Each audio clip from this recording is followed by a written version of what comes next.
네.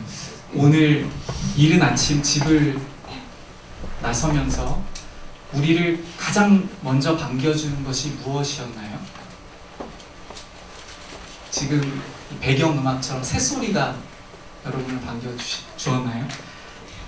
지난 여름 한껏 열기를 내지 못해서 열기를 더 뿜어냈어야 했는데 그러지 못한 게 안타까워서 따뜻한 햇살을 곡식들에게 내리쬐고 있는 그 태양이었나요?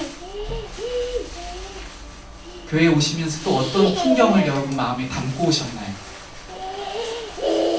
그 풍경 중에 마음까지도 맑게 해주는 것 같은 하늘을 보고 오셨다면 오늘 시편 기자의 고백이 어떠한 것인지를 함께 깨닫기를 소원합니다. 시편 19편 1절 말씀은 하늘이 하나님의 영광을 선포하고 궁창이 그의 손으로 하신 일을 나타내는 도다 라고 시작합니다. 시편 기자는 하늘이 하나님의 영광을 선포하고 있다고 말합니다. 원어의 이 동사는 분사형으로요, 지속적으로 말하다, 한 번 말하는 것이 아니라 계속 내내 말하고 있다 라고 쓰고 있습니다. 시편 기자는 지속적인 하나님의 영광을 선포하는 그 소리를 듣고 있다는 것이죠. 물론 시적인 표현입니다. 그럼에도 불구하고 시편 기자는 마치 정말로 듣고 있는 것처럼 기록하고 있습니다. 하늘이 하나님의 영광을 말하는 것을 시편 기자는 과연 어떻게 들을 수 있었을까요? 시편 기자는, 그 저자는 우리와 다르기 때문에 그것을 듣고 있는 것일까요? 우리에게 하늘을 보며 오! 하나님께서 그 영광을 선포하고 계십니다. 그 영광을 우리에게 말씀하고 있어요. 라는 고백이 있습니까? 우리는 이 시 전체를 마음으로 오늘 읽어낼 때 이 질문에 대답할 수 있을 것입니다. 2절은 날은 날에게 말하고 밤은 밤에게 지식을 전하니 라고 합니다. 날은 날에게 말하고 밤은 밤에게 지식을 전하니, 날이 그 다음 날에게 말을 한다는 거죠. 그리고 밤이 그 다음 밤에게 지식을 전한다는 거예요. 그것이 무슨 뜻인지 이해가 되시나요? 다 되시죠? 다 마음으로 이해하실 줄로 믿습니다. 쉽게 이야기를 하면 지나간 어제 그 날이 오늘에게 무엇인가를 막 말해주었다는 거고요. 그리고 또 오늘이 다가올 내일에게 무엇인가를 막 전해주고 있는 그 연속이 계속 되어지는 것이 하루하루가 지나는 우리의 시간이라는 거죠. 여기서 말을 한다는 것은 단순히 설명을 한다는 의미가 아니에요. 원어는요, 야비아라는 단어인데요, 쏟다, 끌어오르다, 분출하다, 이러한 의미가 있습니다. 무슨 뜻이냐면 마치 샘에서 물이 터져 나오면서 분출하듯이 그렇게 말을 하고 있다는 것이죠. 설명을 조곤조곤 하는 정도가 아니라 이것을 담고 있을 수 없어서 마치 그것이 분출되듯이 그렇게 전하고 있다는 것입니다. 어떻게 하늘이, 어떻게 날이, 어떻게 밤이 그것도 터져 나오듯이 말을 하고 또 그것을 시편 기자는 그렇게 듣고 묘사하고 있는 것일까요? 우리의 의문은 증폭되고 있지만 이 시를 시 한 편을 감상하시는 그러한 마음으로 오늘 설교를 통해 시편 기자의 마음을 들여다보면 좋겠습니다. 3절, 언어도 없고 말씀도 없으며 들리는 소리도 없으나, 앞에서 나오고 있는 절과 뒤에서 지금 말씀하고 있는 3절의 설명과 무언가 상충되는 것 같지 않습니까? 앞에서는 선포하고 있다고 그랬고요. 전하고 있다고 그랬어요. 그런데 전하려면 언어가 필요하죠. 선포하고 말하려면 언어가 필요한데 언어도 없고 말씀도 없고 들리는 소리도 없으나 라고 하고 있어요. 마음으로부터 무언가를 쏟아내듯이 전달하지만 소리가 없다면 그것을 들을 수 없습니다. 합리적인 생각으로는 그런 것 같아요. 그러나 시편 기자는 언어도 없지만 들리는 소리도 없지만 듣고 있습니다. 4절, 그의 소리가 온 땅에 통하고 그의 말씀이 세상 끝까지 이르도다. 언어도 없는데 온 땅에 울려 퍼지고 소리가 없으나 세상 끝까지 퍼져나갑니다. 온 땅에 울려 퍼지고 세상 끝에 울려 퍼져간 그곳에서 시편 기자는 하나님의 장막을 발견합니다. 그 장막은 하나님이 해를 위하여 하늘 장막을 베푸셨도다 라고 묘사하고 있어요.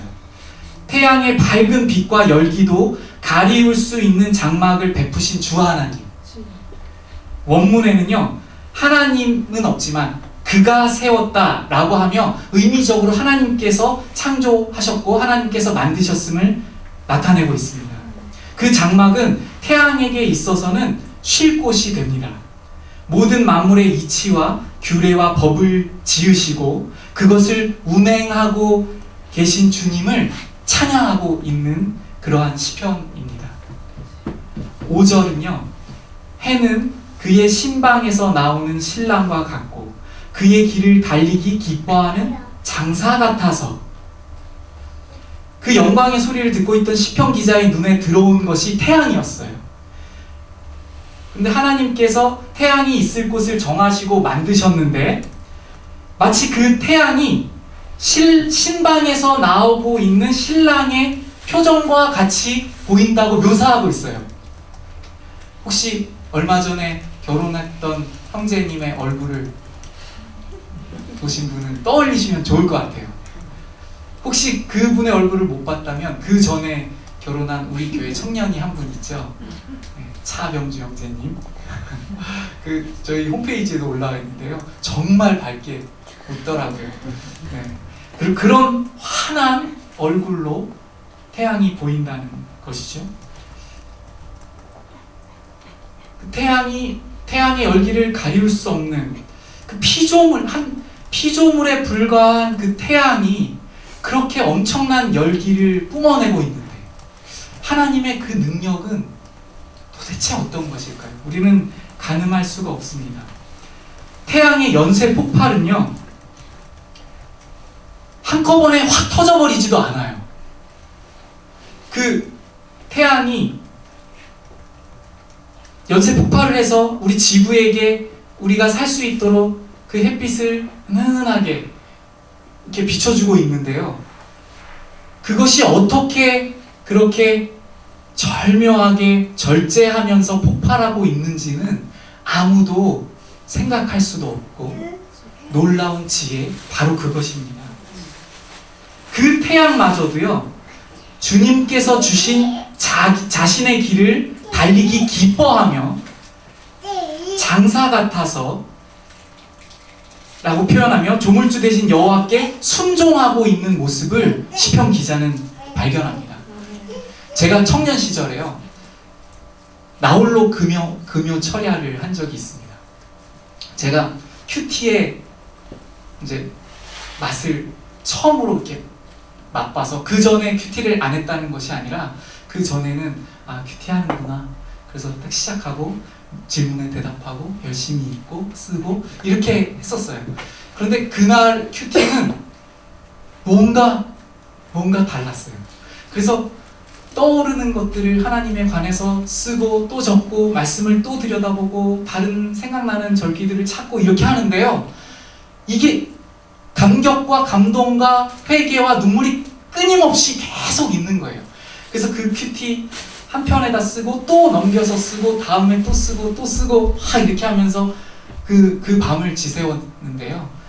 말씀을 읽다가 두 손을 들고 찬양하고 또 기도를 하면서 눈물로 침상을 적시다가 눈물로 기도하다가 다시 밝게 웃으면서 두 손을 들고 찬양하고 아마 누군가 저를 봤다면 저 사람 조금 이상한 사람이다 이렇게 생각했을지도 모르겠어요. 제가 그날 거의 밤을 새우다시피 그렇게 말씀을 읽고 묵상하고 찬양하고 감격하고 이렇게 밤을 지새운 후에 그 다음날이 되었습니다. 집에 아무도 없었는데요. 냉장고를 열어보니까 식은 밥이 있더라고요. 그래서 밥을 꺼내고요. 그리고 반찬이 한 가지가 있었어요. 그래서 물로 담근 오이지를 꺼냈습니다. 그리고 그 밥을 전자레인지에 돌려서 먹으려고 하는데 먹고 밥을 한 숟가락 넣고 오이지를 하나를 집어서 입으로 막 가져오는데 제가 그만 울고 말았어요. 울음이 막 터졌어요. 반찬이 오이지밖에 없어 라고 했을까요? 무슨 포인트였는데 실패했습니다. 반찬이 오이지밖에 없어서 운 것이 아니라 이 오이지가 순종하고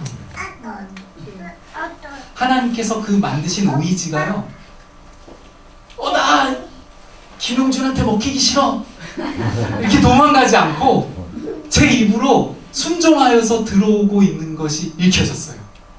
그것이 너무너무 감사했어요. 정말 이 피조 세계가 피조 만물이 하나님께 정말 완벽하게 순종하는구나.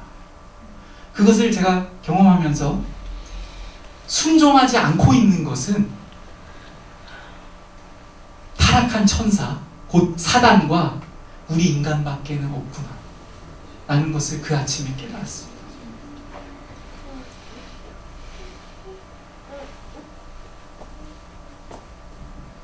그 한 끼 식사를 하면서요, 그러한 하나님의 놀라우신 형상대로 창조한 저임에도 불구하고, 그렇게 큰 은혜를 입었던 저임에도 불구하고 제가 하고자 하는 뜻이 좌절되거나 이루어지지 않을 때 얼마나 많은 원망으로 살았는가 하는 것도 또 떠올랐어요.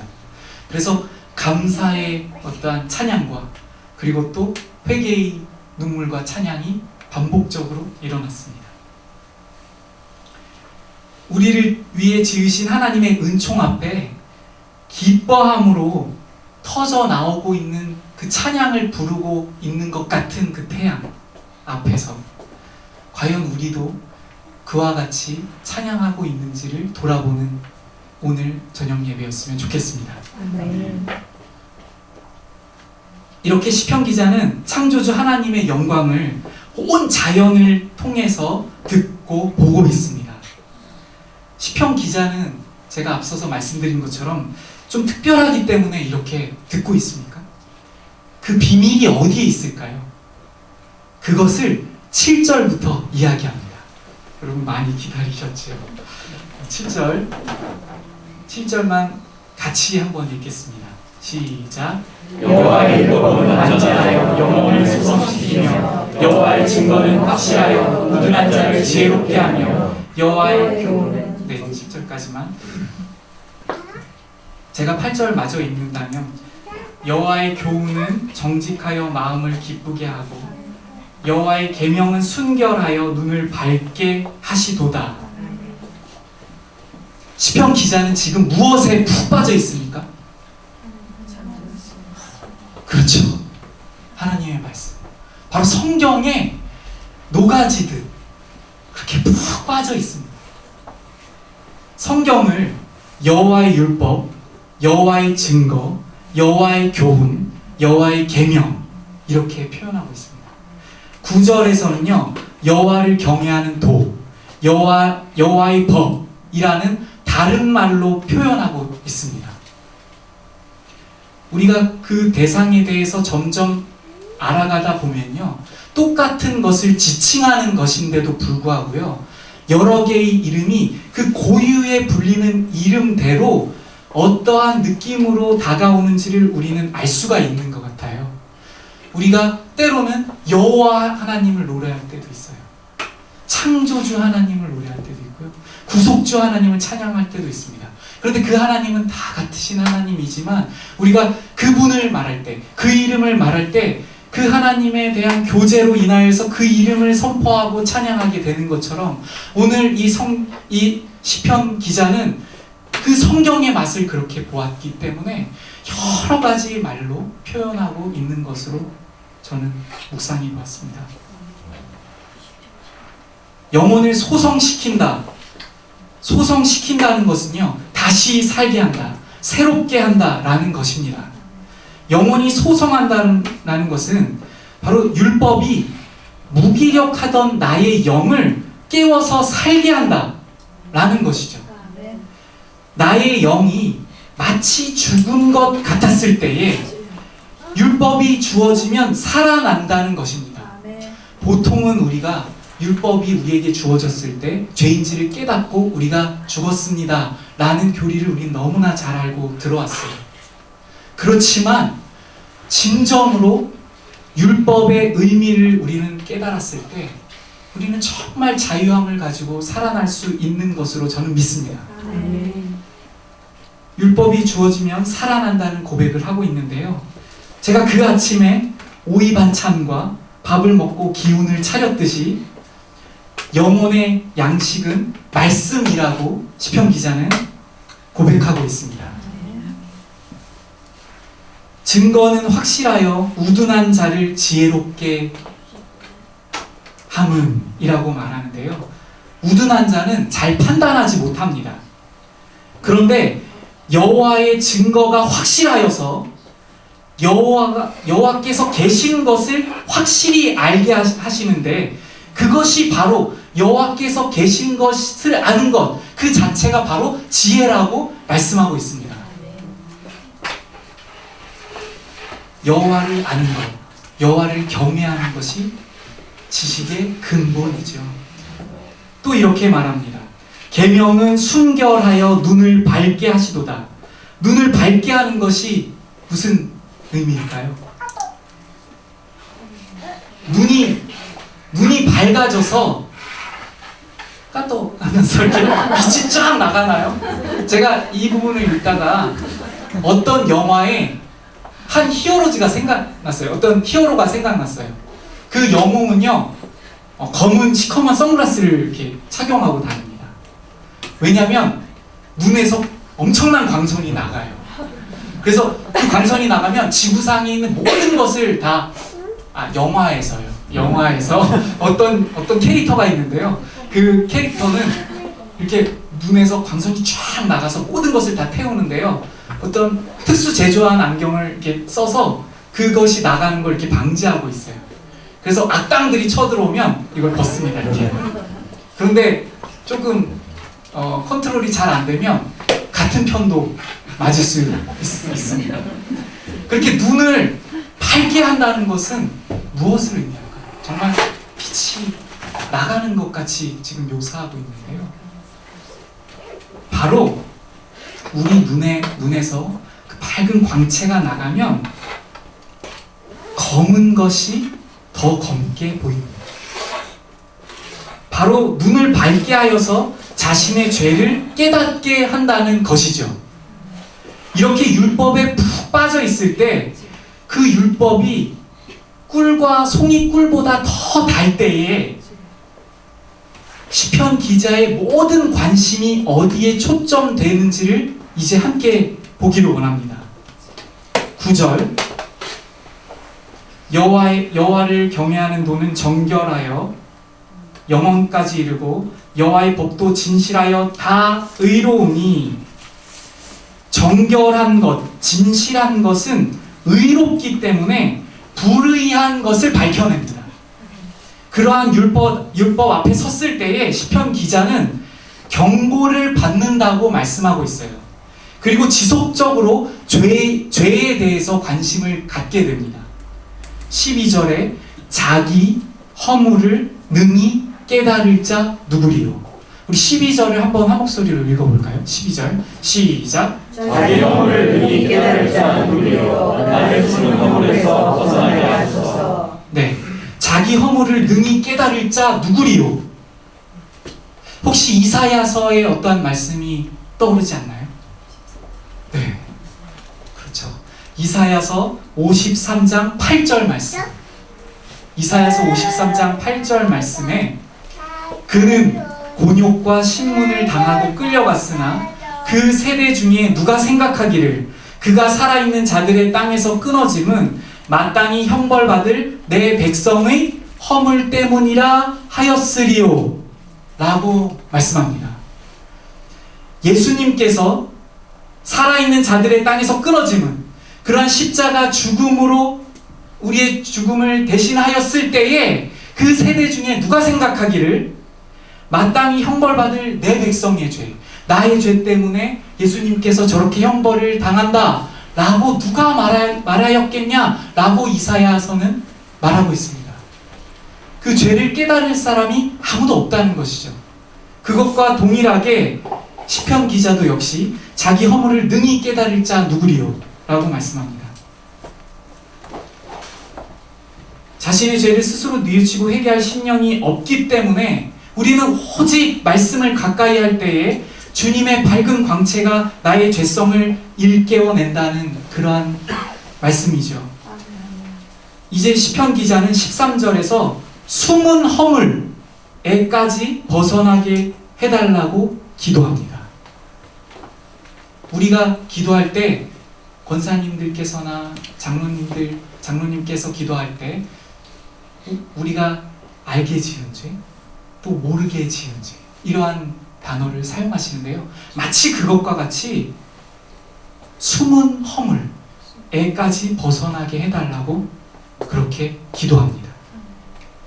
또한 14절 고의의 큰 죄과 바로 자신이 죄인임을 깨닫고 그 고의로 지었던 자신의 이 내면 안에 들어있던 죄성을 고백하고 있습니다.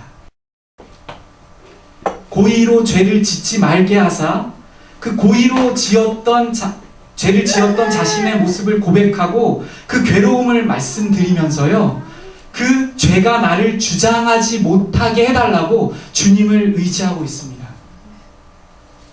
이러한 회개의 자리에서 곧 죄로부터 구원하여 주신 구속자 여호와께 노래합니다. 그 노래가 마지막 14절입니다. 함께 14절을 읽겠습니다. 시작. 나의 반석이시오 나의 구속자이신 여호와여 내 입의 말과 마음의 묵상이 주님 앞에 연락되기를 원하나이다. 다른 것을 원하고 있지 않습니다. 다른 소원함을 말하고 있지 않아요. 우리는 때로는 하나님을 많이 안다고 말할 때에 이러한 신령이 되기보다는 그 하나님을 많이 안 것을 통하여서 나의 안에 들어있는 소원이 하나님으로부터 온 것인지 아닌지를 분별해 내기보다는 그 크신 하나님께서 내가 이 땅에 살아갈 때의 소원을 이루어 주시고자 그렇게 기도할 때가 너무나 많은 것 같습니다. 그런데 시편 19편은 이렇게 14절로 마무리합니다. 제가 이 시편 19편의 이 14절 말씀을 보면서요, 이 찬양이 생각이 났어요. 어떤 노래의 가사냐면요, 내 안에 살아계신 주 나 따르기 원해 그 음성 따라 살기를 나 간절히 원해 헛된 것을 구하지 않으리 더 이상 마음 주지 않으리 주님만 항상 섬기며 그 영광 안에 살리.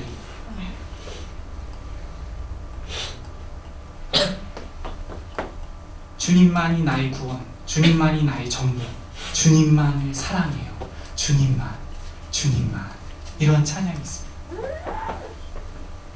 바로 데살로니가 전서 4장 1절에서 그 온 마음 다해 주님을 기쁘시게 하기를 소원하는 소원이 우리의 마음에 있다고 고백하는 것처럼, 그렇게 주님을 정말 깊게 알고 그 주님께서 지으신 만물이 주님께 순종하며 화답하고 있는 것을 볼 때에 그 소원은 오직 주님만, 오직 주님께 내 마음도 연락되기를 원합니다.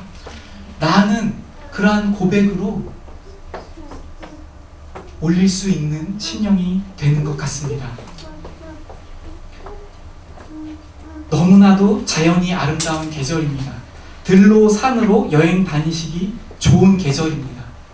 제가 양지라는 곳에 사는데요. 그곳은 영동고속도로를 타고 강릉 방향으로 가야 됩니다. 그런데 사계절 내내 막혀요. 봄에는 꽃 구경하러 강원도로, 여름에는 바다에 가려고 가고요. 그리고 가을에는 단풍놀이, 겨울에는 스키, 이렇게 해서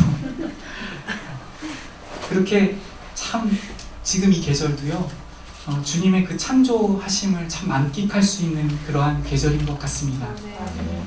하지만 주님의 말씀 앞에서 나의 존재를 알기 전에는 진정으로 자연을 누리고 만끽할 수 없습니다. 우리는 종교개혁 이후 지금까지 오직 말씀이라는 말을 너무나도 많이 들어왔습니다.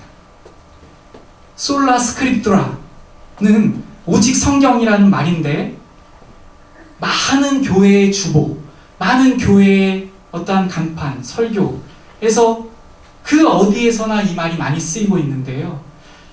그리스도인이라면 이 말씀이 얼마나 중요한지를 너무나 잘 알고 있습니다. 그러나 성경의 겉표지가 얼마나 무거운 것으로 만들어졌으면요, 우리는 성경을 잘 펴지 못합니다. 아니면 습관적으로 하루에 숙제를 해치우듯 3장을 눈으로 읽습니다. 이러한 읽기로는요, 오늘 19편 시편을 절대로 깨달을 수가 없습니다. 마음에 와닿지 않기 때문에 그 감동이 무엇인지 모르고 그 시편 기자가 말씀하고 있는 그 자연의 고백과 하나님의 영광의 선포를 들을 수 없습니다. 진심으로 말씀을 대하고 묵상하고 자신의 삶에서 그 뜻대로 살아보려고 애쓸 때에야 비로소 얼마나 하나님의 뜻과 나의 뜻이 거리가 먼가를 발견하게 됩니다. 그러할 때에 숨은 허물과 고의로 짓는 죄, 큰 죄, 그 죄를 주님께서 얼마나 싫어하시는가를 발견하며 자범죄 수준의 회개를 하는 것이 아니라 정말 주님 앞에서 우리 존재에 대한 회개를 올릴 수 있는 그 자리에 이르게 된다고 저는 믿습니다. 이 설교가 마쳐지고 내일이면요, 우리는 다시 푸른 하늘을 바라볼 것입니다. 가리울 수 없는 따사로운 태양과 마주하게 될 것입니다. 그리고 또 그 오늘이 끝나갈 때에 내일에게 전하는 말을 듣기 원하신다면 온 마음 다해, 온 존재 다해, 온 힘을 다해 주 여호와 우리 그리스도, 우리 주님의 그 말씀을 알기를 더욱 소원하시는 우리 모든 성도님들 되시기를 주님의 이름으로 축원합니다.